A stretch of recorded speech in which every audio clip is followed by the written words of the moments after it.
All right, we are jumping into lesson 16, which is we'll be looking at 1 Samuel. And as you can see, the title session there, Move Toward Kingdom.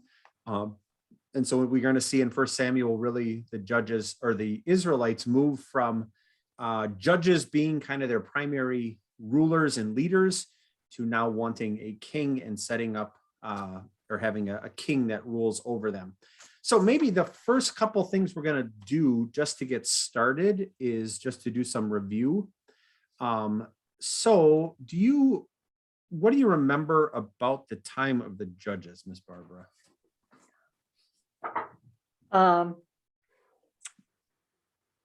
Well, Anything? I'll have to look back. That's all right. So the book of Judges, the thing I remember Judges is a lot of good stories, like Bible story kind of stuff, because you have like Samson and you have like Ehud. Remember, he was the guy that stuck Eglon with the sword, and like Eglon was so fat that it enveloped the sword. Like stories that as like a kid, you're like, yeah, these are like cool Bible stories. Yeah. The older you get and you begin to realize just what's going on in the land of Israel at that time, it's not good. That even, you look at kind of some of those fantastic Bible stories that you have in Judges, and you quickly realize that not only are the Israelites going down a path that's taking them away from God, but even the leaders that that are over them also are not exactly the best examples, right? You see that with Samson, you see it with Gideon, with Jephthah. You look at them and you go, these are, while they are leading, they are certainly not the godly example that you maybe would hope for, especially as a faithful believer. And so we see the book of Judges end with these words. In those days, Israel had no king. Everyone did as he saw fit. And it's a theme that's kind of repeated a couple times we talked about through those last couple of chapters of Judges, that we quickly see the Israelites spinning out of control as far as their sinful nature, not really listening to God and his commands anymore, not really listening to God's prophets. And so we see this shift take place between Judges and Samuel, where so far up through Israelite history, we would say that they had a theocracy, that they were being ruled by God, right? Either by Moses or Joshua, or now through these judges. And then you see what happens in the book of Judges, and things change in 1 Samuel. And I think it's kind of telling just about where the Israelites are at, because you remember back at Mount Sinai, God establishes this covenant with his people. And through that covenant wants to keep his people separate from and different from the nations around them, right? And so he gives them different laws that govern both their social life. He gives them laws that govern their worship life. He gives them a moral law.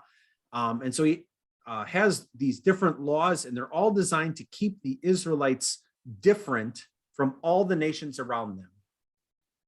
And so now when we move into 1 Samuel, one of the first things we're going to see is that the people go to Samuel and they say, we want a king to rule over us so that we can be like all the nations around us. And so it wasn't just a move of or wanting a king, but you begin to look at the reasons behind it and, in essence, what they were now saying to God. And so you see this shift in the people's mindset from having this theocracy where God rules them through the prophets and through these judges to now saying, we don't want that. In fact, we want to be like all the nations around us. And so we're going to reject you, God, and the rule that you have over us. And we're going to demand that you give us a king so that we can be like the nations around us and not different. So which kind of fits right in with our objective for for the lesson today. So we want to just identify the transition in Israel's history from theocracy, so that rule by God, right, through leaders, through judges, to a monarchy, where now they have a king that rules over them. So to get there, I thought first we could kind of look real quick at just the basic timeline again of things that are going on. So on the far left, and we talked about this a little bit, that we can basically break up Old Testament Bible history into some 500-year blocks, and every 500 years or so we have kind of a big name. So you remember what name we start with on the far left there at 2000 BC?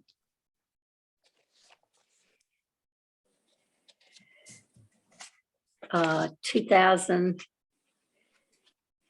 I'll have to look back. That's all right. If it comes to the top of your head, great. If not, we can just move on. That way we don't have to. So 2000 is Abraham. Okay. So 1500, what's kind of the next big name after Abraham, Isaac, Jacob? The next big name that comes up in Israelite history? 1500 BC. This goes to 1300. Give you a hint. It starts with an M. With an M. Starts with the book of Exodus as well.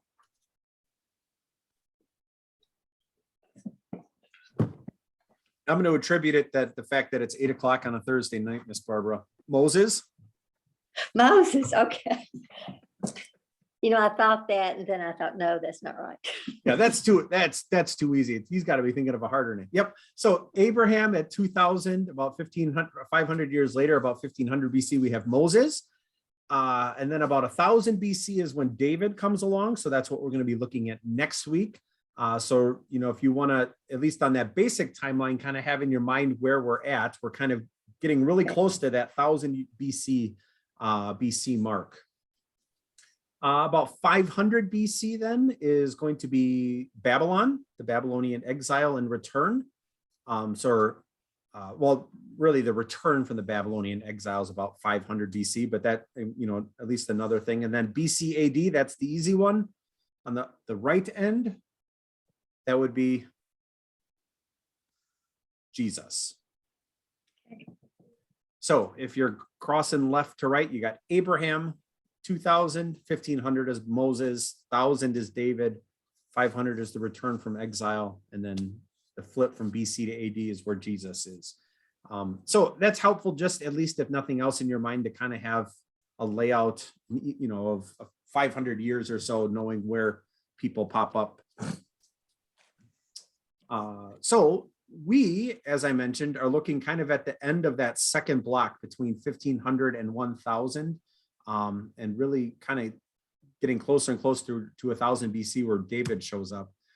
So we looked at this last time. So this is the time of the judges. So you see the judges might have been about, the mid 1300s. So about halfway through between Moses and David is when the judges kind of, when Joshua and Caleb kind of die. And now you have these judges that God sends to rule over his people. And you see on the far right side there, where at the very top, you see the period of the kings start with Saul. And you see how that overlaps with the life of Samuel. Right under that, you have Eli as kind of a judge and the high priest. And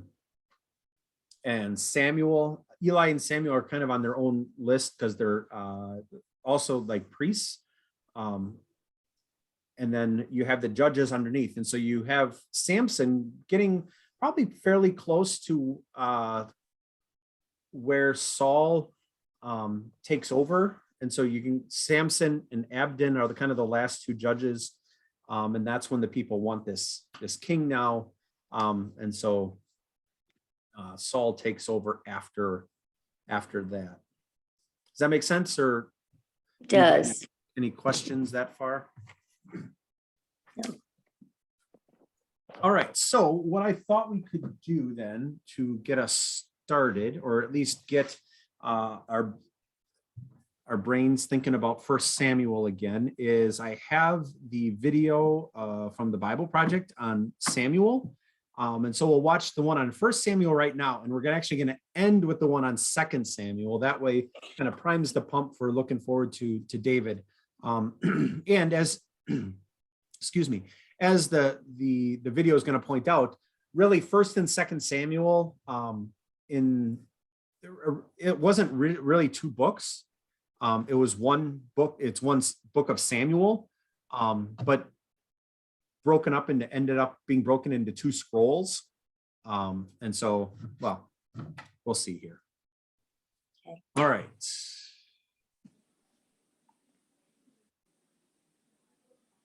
The books of 1st and 2nd You can hear it, Samuel, right? They're 2 separate books in our modern Bible. Yeah, it could be a little louder.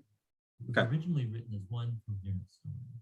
We're just going to cover the book of 1st Samuel in this video. So after Israel was rescued from slavery in Egypt, they made a covenant with God at Mount Sinai and eventually came into the promised land. And there, Israel was supposed to be faithful to God and obey the covenant commands. Before the book of Samuel, Judges showed how Israel failed at that task. It was a period of moral chaos, and it showed Israel's need for wise, faithful leaders. The book of Samuel provides an answer. The book of Samuel's story focuses on 3 main characters. The prophet Samuel, where the book is, then King Saul, and after that, all 3 of them transitioned Israel from a group of tribes. Pastor, can you turn it up any? I don't think so. I think I have it turned up as high as I can, I think. Okay. Samuel, he's the key leader and prophet in the 1st century. But then he also plays a key role in the next section, Saul's story. And it's told in 2 movements. Saul's rise to power, and then he's picked up. And the second part is about his downfall and death. And then the drama of Saul's demise is matched by David's exciting rise to power. And then David's story is told in 2. First, he rides the wave of his success, followed by his own tragic failure and the slow self-destruction of his family and then his people. The book concludes with an epilogue that reports back on the book. So let's dive in and see how this all works. Up from the chaos of the book of Judges, we're introduced to a touching story about a woman named Hannah. And she's grieved because she has never been able to have children. By God's grace, she finally has a son. And in joy, she sings this amazing poem in chapter. The poem is all about how God opposes the proud and exalts the humble, about how despite tragedies and human evil, God is working out his purposes in history. And also it's about how God will one day raise up an anointed king for his people. Now, Hannah's poem has been placed here at the beginning of the book to introduce these key themes that we're going to see throughout the whole story. Like the next one. Samuel grows up and becomes a great prophet and leader of Israel. At the same time that the Philistines rise to power as Israel's arch nemesis. And in this crucial battle, the Israelites get arrogant, and instead of praying and asking God for help, they trot out the Ark of the Covenant as this kind of magic trophy that will automatically grant them victory in battle. And so because of their arrogant presumption, God allows Israel to lose the battle and the Ark is stolen. So the Philistines, they take the Ark and they place it in the temple of their god, Dagon. And then the God of Israel defeats the Philistines and the god Dagon without an army by sending plagues on them. And then the Philistines don't want the Ark anymore, obviously, and they send it back. And the point of this little story seems to be this. God is not Israel's trophy. And he opposes pride among the Philistines, but also among his own people. And so Israel needs to remain humble and obedient if they want to experience God's, which opens up into the next large section.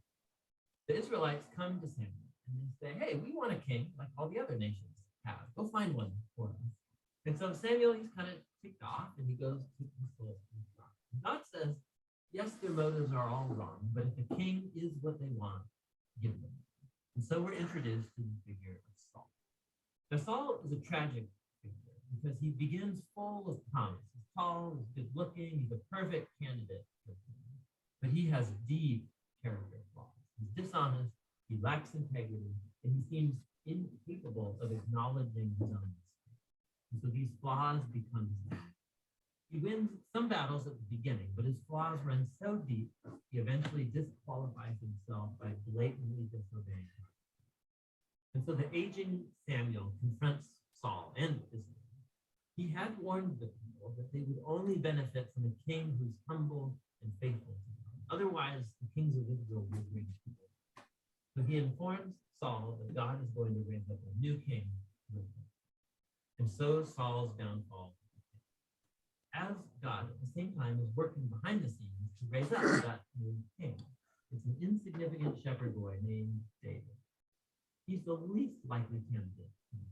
But the famous story of David and Goliath shows that God's choice of David is not based on his family's status, but simply on his radical and humble trust. And so this story embodies all of the themes of him. Proud Saul and Goliath are brought low, while humble David. From here, we watch Saul slowly descend in the while David rises to power.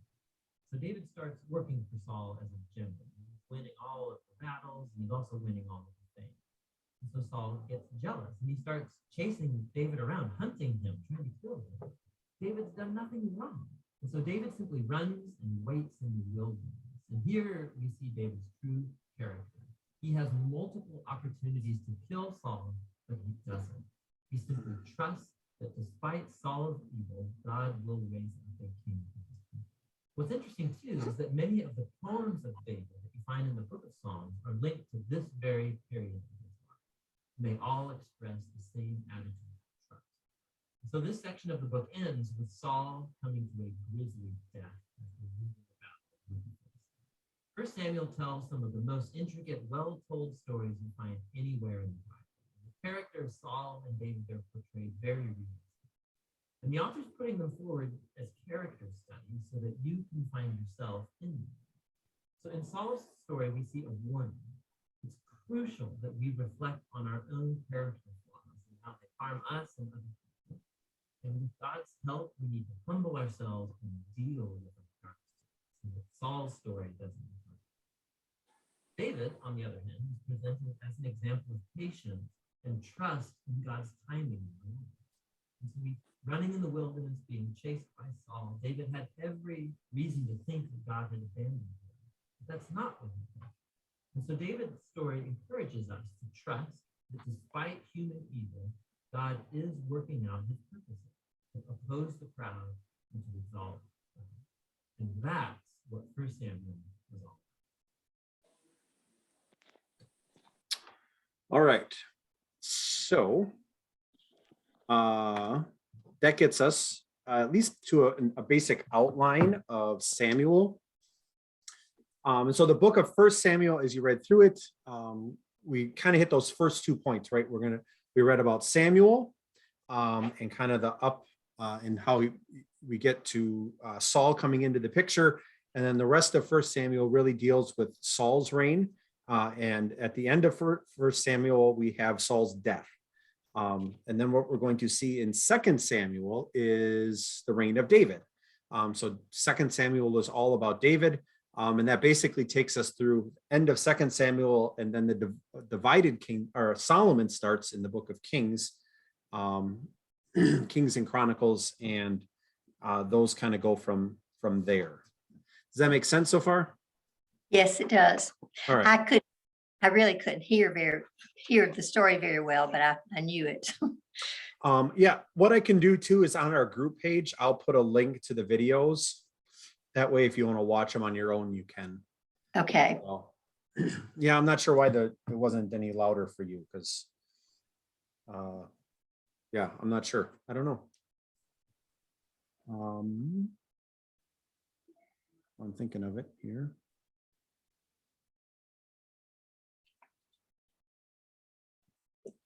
Let me just see here.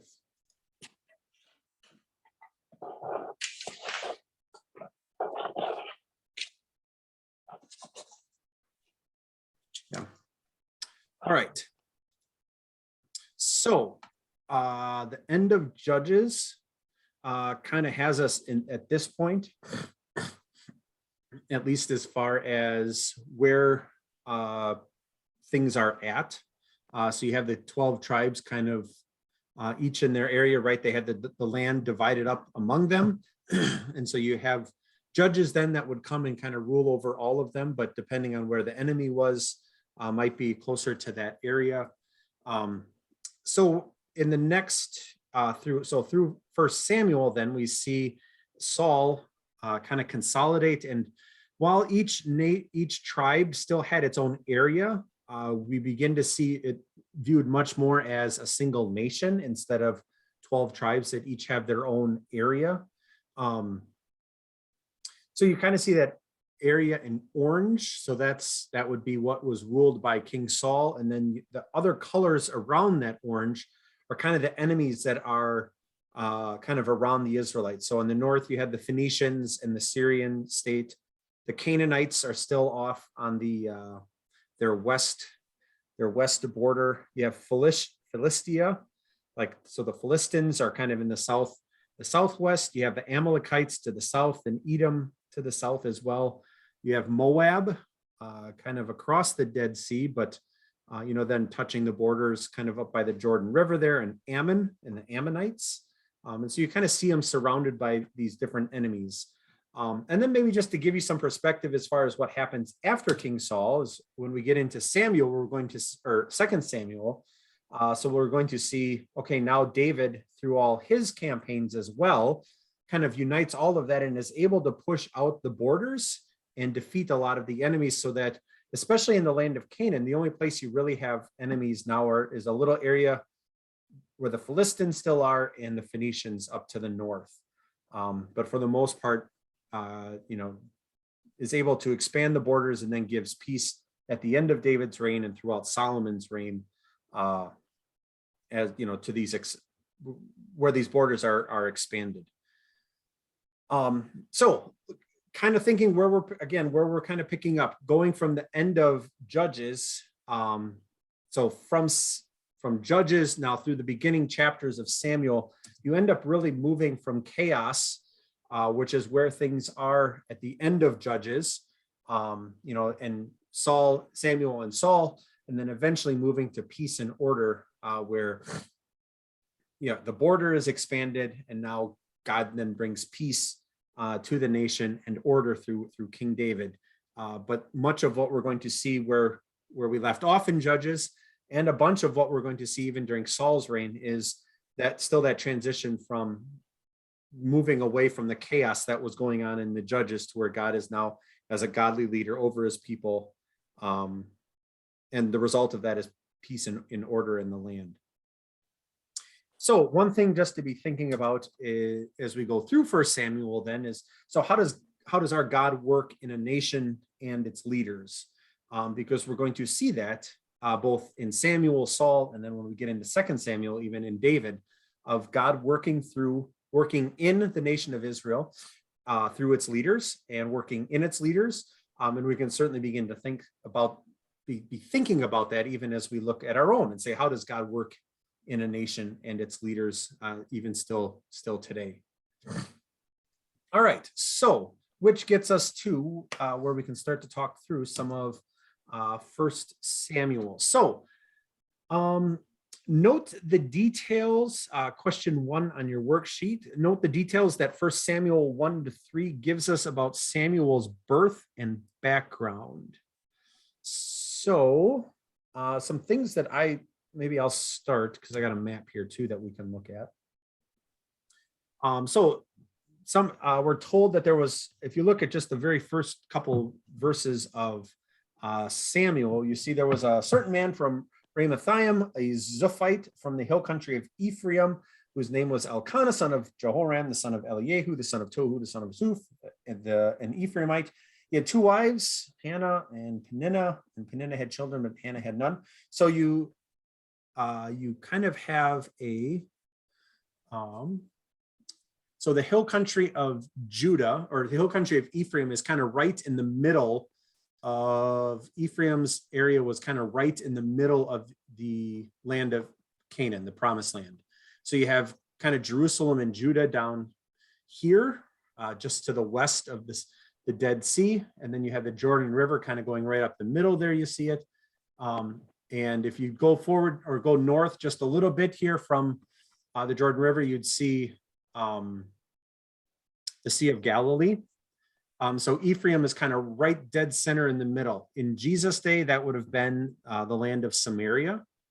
So you have Samuel's father living here in the hill country of Ephraim. So they have a dot here for Ramathaim Zophim. So somewhere in here, I'm not sure how accurate these dots are, but at least gives you a picture. And we're told that every year he would go up to the tabernacle, which is at Shiloh. So you see where Shiloh is here. So he'd, make the journey up. It goes up to Shiloh. Even though you normally think on a map, you're going up, like going north. It says you're going up to Shiloh because Shiloh would have been a higher elevation than where he was living at Ramathaim Zophim. So he was going up to Shiloh. So what are some of the things that at least that gives us, picture of map. Okay. Anything there that you picked out as far as Samuel's birth and background that stuck out to you as you read 1 Samuel 1-3?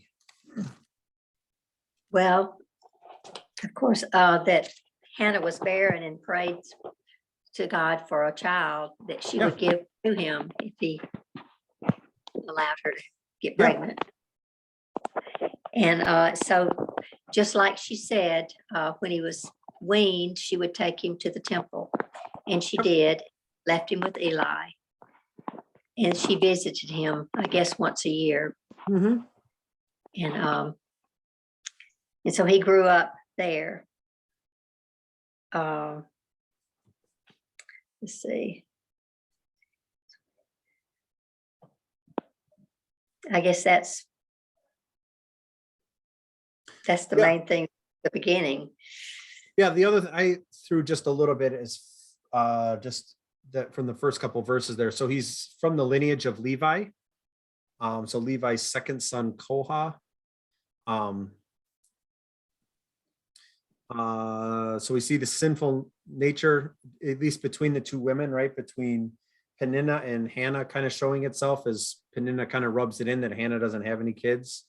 Right. The Bible doesn't hide that sinfulness. We probably tend to, but the Bible doesn't. Let's us see that sinfulness for all its, in all of its ugliness, I guess. And then she would come. Let's see, from Ramah. I have just a note. And I was going to look on the map here to see if I could remember where Ramah was.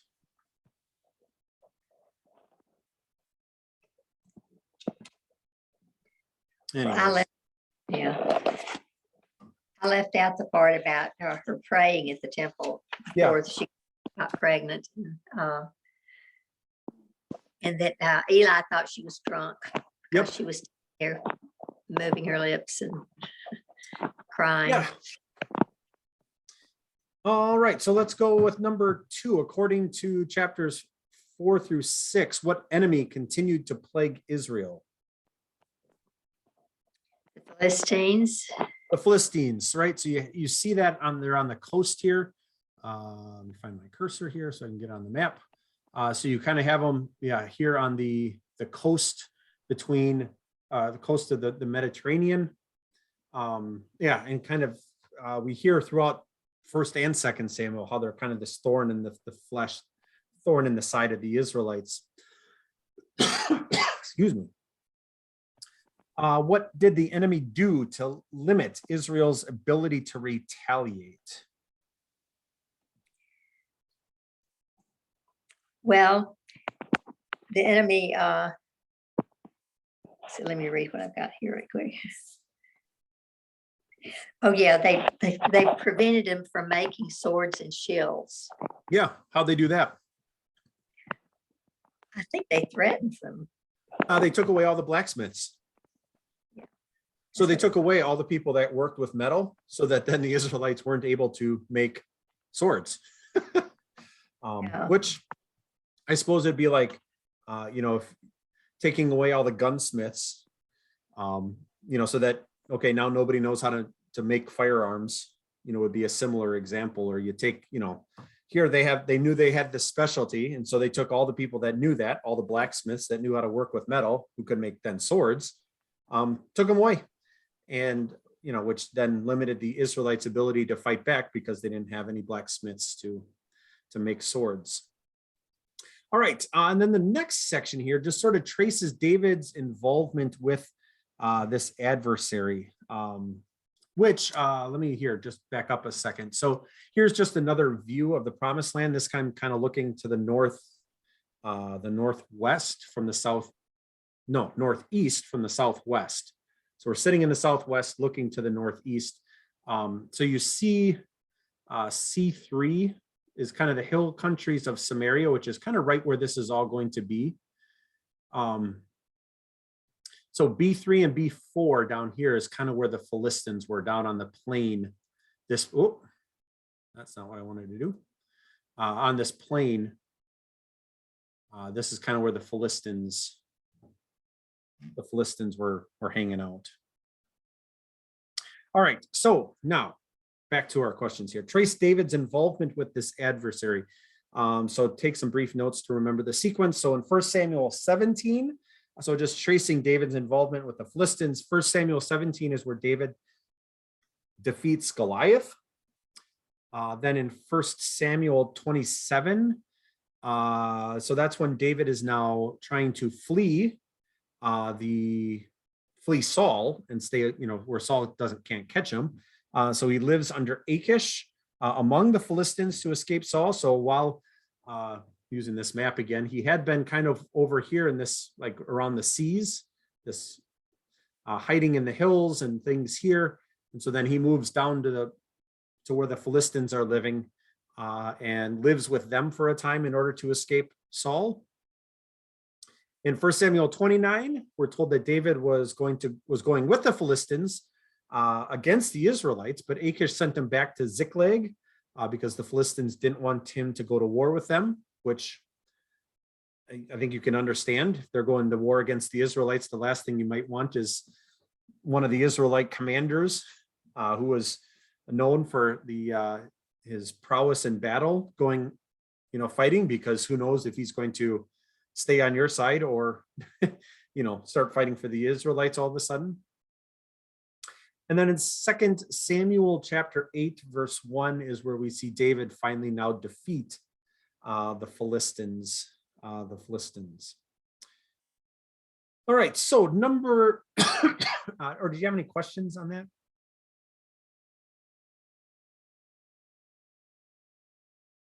Okay, just so you know, you're muted, but I will assume that you don't have any questions. All right, number 3 then. One of the more puzzling and interesting changes was the shift from a theocracy to a monarchy. So we talked about that a little bit already. So a theocracy is a rule by God, where God is ruling his people now through, the judges, and before that through Moses, Joshua, Caleb, and now to a monarchy, being ruled by a king. So summarize the stages in Israel's move toward a kingdom.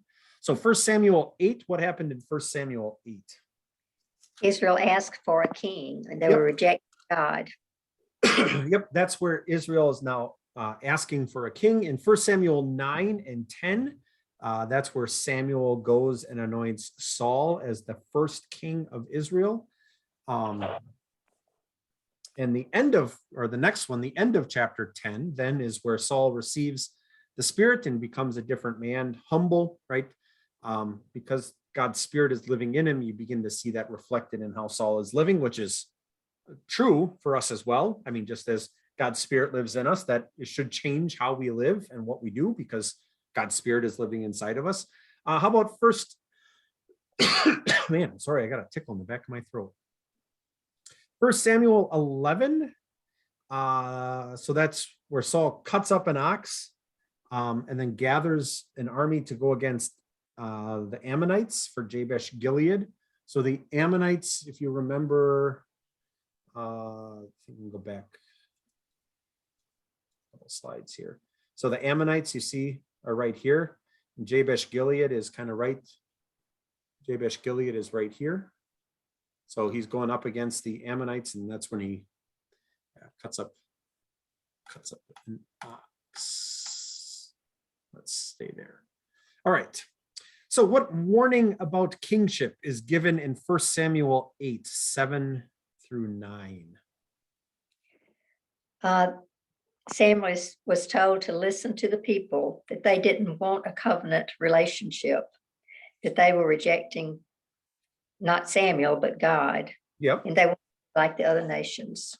Do you remember some of the other things that God told them about, that what the warning that he gives to the Israelites about what a king would be like? Yes, I do remember some, the things that they would grow fields, but have to give him, a part. Yep. The land would not be their own. Yep. Yeah. So And, just begins to point out, these are the things that are going to change, right? He's going to take up to a tenth of their grain. He'll take everything from you. Your daughters are now going to become bakers and cooks and things for the king. And, all these, there are going to be these changes where when you have this king, these are the types of things that he is now going to do. So, which gets us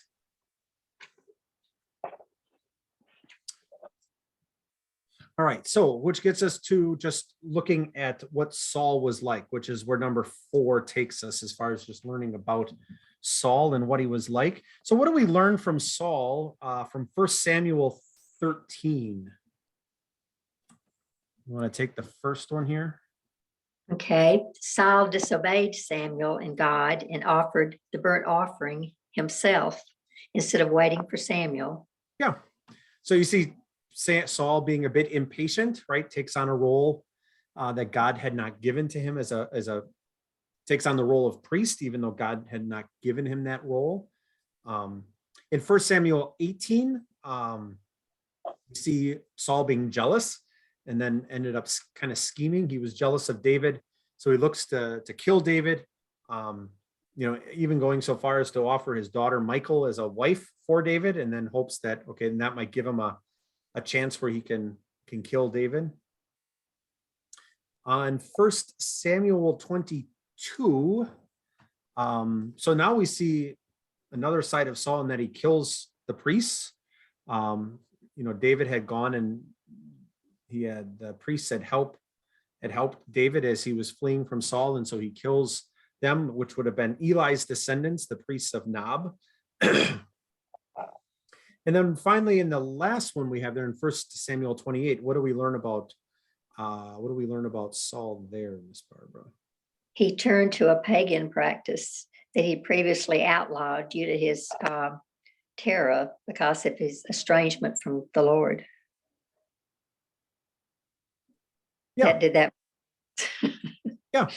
Yeah. So consults the forces of evil, right? Goes to the witch of Endor, to try to talk to Samuel. So now looking at those, what connection do you see with Deuteronomy 17, 14 through 20? As the people wanted a king to rule over them, Moses gave guidance concerning the king. Saul was not to consider himself better than any other. I can't read my writing. He was not above God's law. Yep. He was to write for himself a copy of the law. I remember that. And Saul was opposite of what God wanted for the king. He didn't follow commands. Yeah, that you look at it already with the covenant God gives to the Israelites, right? He built into it, where the Israelites would have a king. And so he says, this king, when you get there, when it's the Lord who's going to choose the king from among the Israelites, that king shouldn't acquire much wealth for himself, right? Don't have many wives. Like you said, write the law on a copy for himself, right? So that he could read the word all the days of his life. So, he's looking and saying, when this king comes, he, should be a humble man, a man who who knows God's word and treasures God's word and takes God's word and has it as part of his life every single day so that he can rule over God's people well.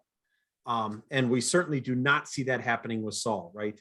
That in the course of Saul's life, him drifting away from God and then ultimately rejecting God and in some ways following the path of the judges where it just spins, completely away from God.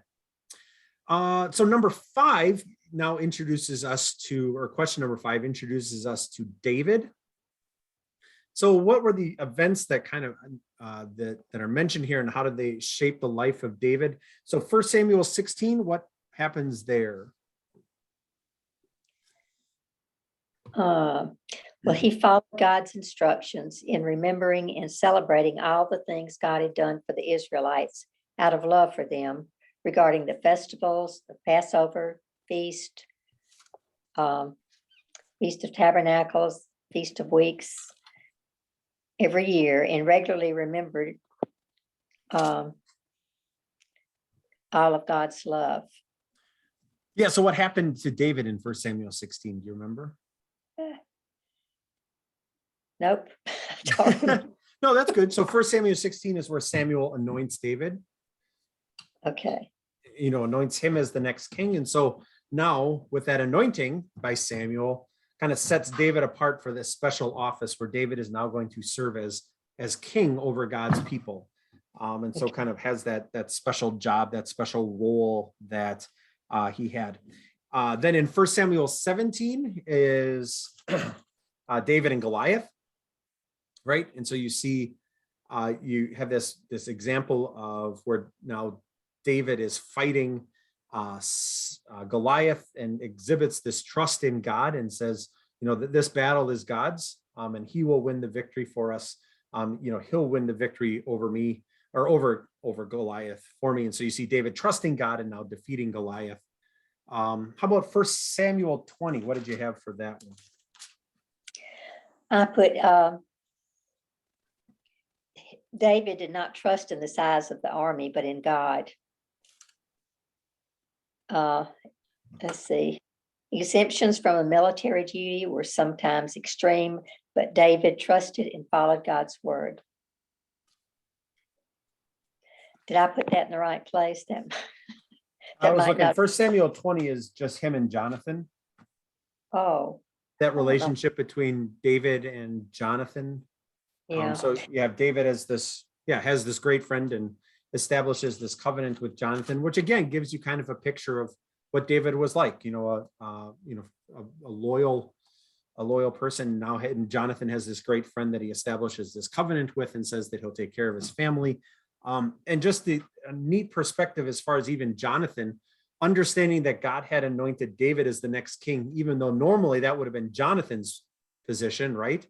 And not arguing or fighting it, but supporting David in a lot of things. You just see that close friendship that David and Jonathan had.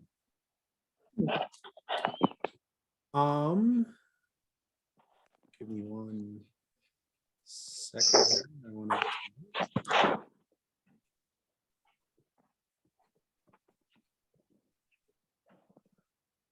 All right, so let's look at the next.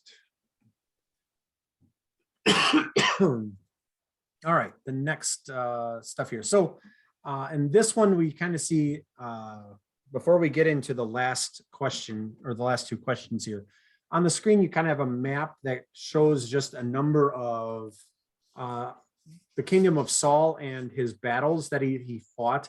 And so the area, this time it's in purple. So those are the areas that were Saul. And so you see Saul fighting a number of battles against the Philistines, against the Ammonites, and then a bit against Moab, Edom, and Amalek, the Amalekites down on the south. And so these are also in the handouts that you'll get. So after David is fighting a lot of these battles as well, because he's becomes one of Saul's one of Saul's generals. And And then Saul, we remember, gets jealous of David and how the people are looking to David. And I'm sure at this point, at some point, here's how David has been anointed. And so then begins to chase after David in hopes of killing him. So here's a map that kind of just shows you. So that whole area to the west of the Dead Sea is wilderness, and it's hilly, and there's caves. The closest thing having seen it, I think the closest thing that we would have here is maybe like the Badlands, or maybe some areas in the Southwest. So it's hot, it's like a desert, there's not a lot of vegetation, and there's, valleys and canyons, little canyons and caves and, all sorts of things. So you can kind of see them. There are plenty of places for David to hide there. And so ends up spending a whole bunch of time hiding here, over in Moab a little bit. And then we see that he goes and hides among Saul's enemies, the Philistines, for a time, and then comes back, which kind of gets us to the very end of 1 Samuel, which is where question number 6 picks up. Explain the unusual series of events that run from 1 Samuel 31 through 2 Samuel chapter 1. So how did Saul actually die? Well, so maybe first, what happens? Well, he was critically wounded while fleeing the Philistines. Yeah, so they're battling in Gilboa, which I'll throw this map up here first. So you see Gilboa, so they're fighting the Philistines, but it's up in the northern part. So here, let me change back here. All right, so give me 1 second. All right, so you remember at the very end, we have them going to the Witch of Endor. So you see Endor up here, kind of right up by the Sea of Galilee. So the Sea of Galilee is right here. You have Endor, the plain of Jezreel, and Jezreel, Gilboa's right here. So they're all kind of in this northern part of Israel. And so then what you have, now you kind of saw a smaller map here, but Endor, Jezreel. And so, yeah, they're in the valley of Jezreel. Here is where the battle takes place. Saul is critically wounded. Then how did Saul actually die? He fell on his own sword. Yep. So he falls on his own sword. Then you remember what happened? What did the Philistines do? They cut off Saul's head. Yep. And put it in the temple with the Ashtoreth's temple. Yep. And then let's see, I'm kind of confused about it. They fastened his body to some wall. Yep. Is that in the temple or that? Outside the wall, city wall. Outside. Okay. Yep. And his sons also. Yep. Stripped him, I think, as well. Yep. And so kind of see him as prizes, right? So here's your king and his sons. And so we're gonna, desecrate him and hang him up. Yeah. And so, of course, I don't know if this is getting ahead, but David, when he found out, he sent people to get them, and they got Saul's bones, and they buried the men from Jabesh Gilead, that's where they went at night, right? And they went and they took the things down, and David comes and gets them back, which is why Jabesh Gilead is on the map as well. So then in the 1 Samuel chapter 1, we have this account where now this Amalekite comes and tells David he tells David a story as far as what happened. Why did David kill the Amalekite? Because he killed God's anointed. Okay, he had said he killed Saul, right? Yeah, he said he had. Yeah, he hadn't, but yeah, so you have this Amalekite saying, I killed Saul, the king. And so David kills the Amalekite because he thought the Amalekite had killed the Lord's anointed, which, worthy of death now. And so David kills, instead of, I think the Amalekite was probably thinking, oh, I'm going to tell David, the next king, that the king is dead, and I'm going to get rewarded for this. Instead, he dies because he had killed the Lord's anointed one. All right, cite other evidences of David's respect for the authority of King Saul, an authority that was established by God. So can you think of some other examples where David showed respect for King Saul? Well, when King Saul and his men were in the cave and didn't know that David and his men were further back in there, and they went to sleep that night, and God actually put them in a deep sleep, and David went out and cut off the corner of his robe, I guess, and but spared him. He would not kill him. Yeah. Right. So you have that account, where David's in the cave with Saul, he doesn't kill him. Then there was another time where David was just outside the enemy camp and they were all sleeping. And so David and his kind of right-hand man go into the camp, right? Yes, and get the spear and yep. else. Spear in the water jug. Yeah. But don't kill Saul. And the whole reason he does that is because David recognized that here was the king, right, that God had placed over his people. And it wasn't David's job to change that.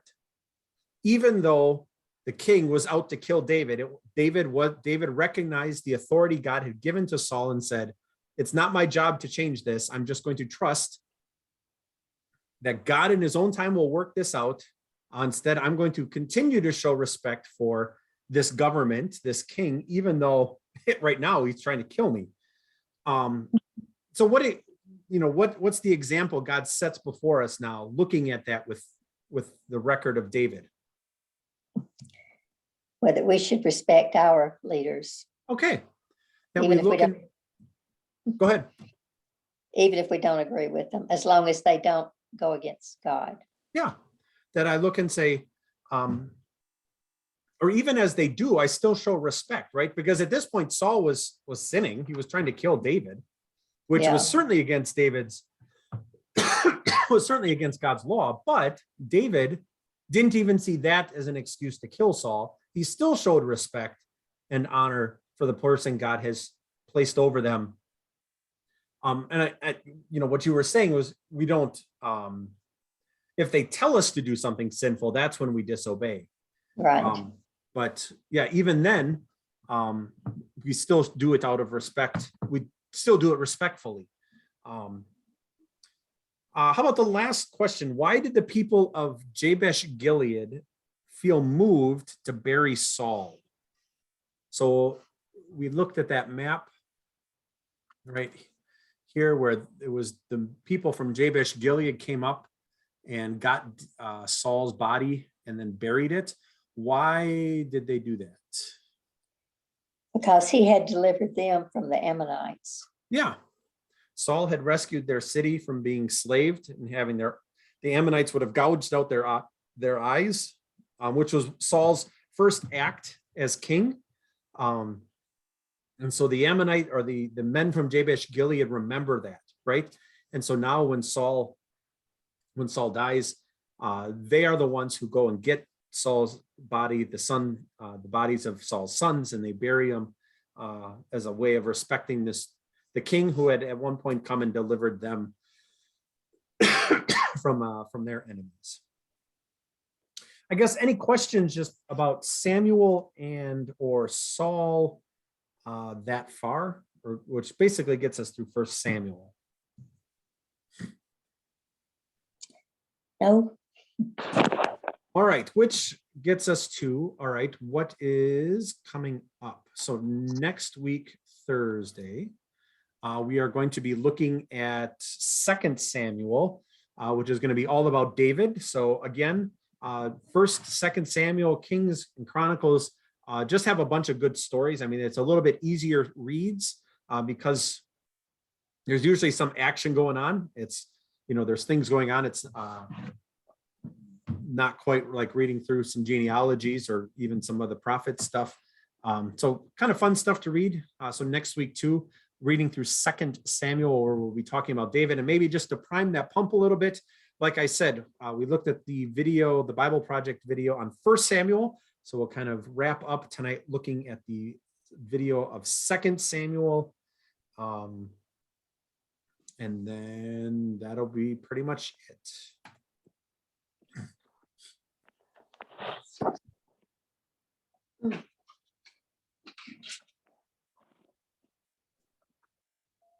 The book of 2 Samuel. Check out the video on 1 Samuel where we were introduced to the book's three.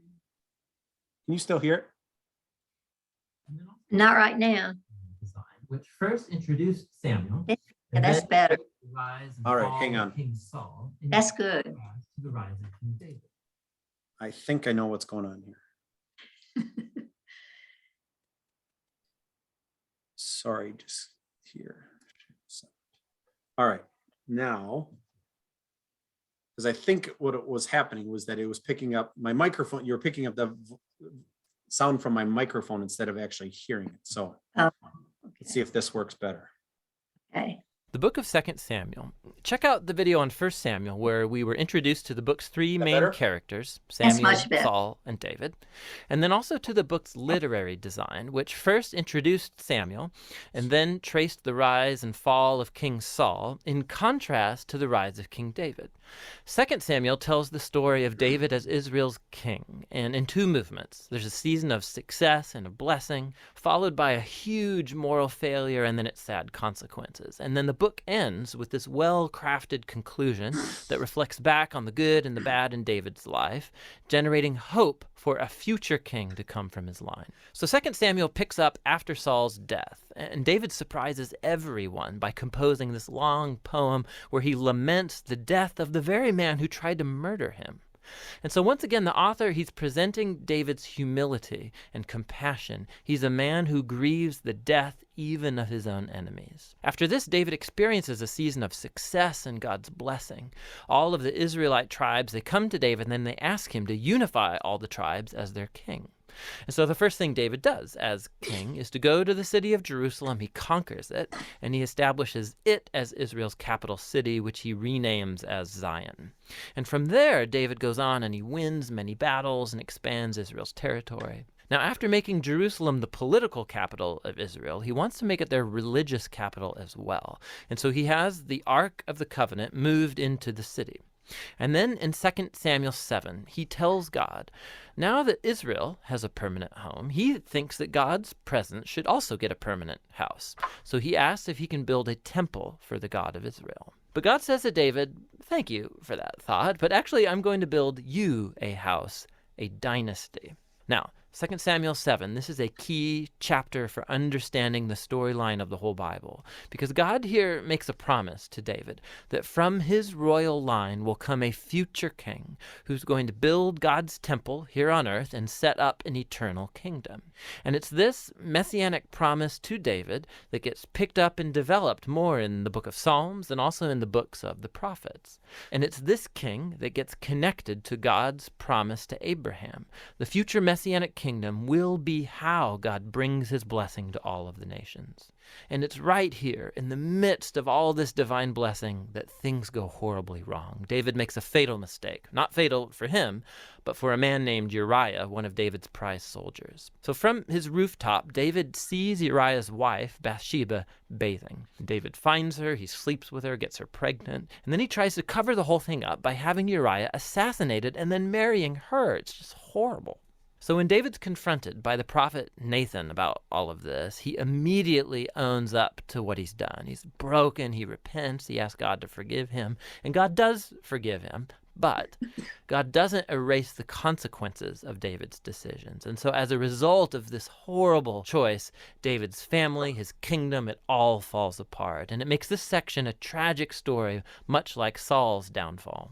So David's sons end up repeating his own mistakes, but in even more tragic ways. So Amnon sexually abuses his sister Tamar, and then their brother Absalom finds out about all of this and has Amnon assassinated. And then Absalom goes and he hatches the secret plan to oust his father David from power, and he launches this full-scale rebellion.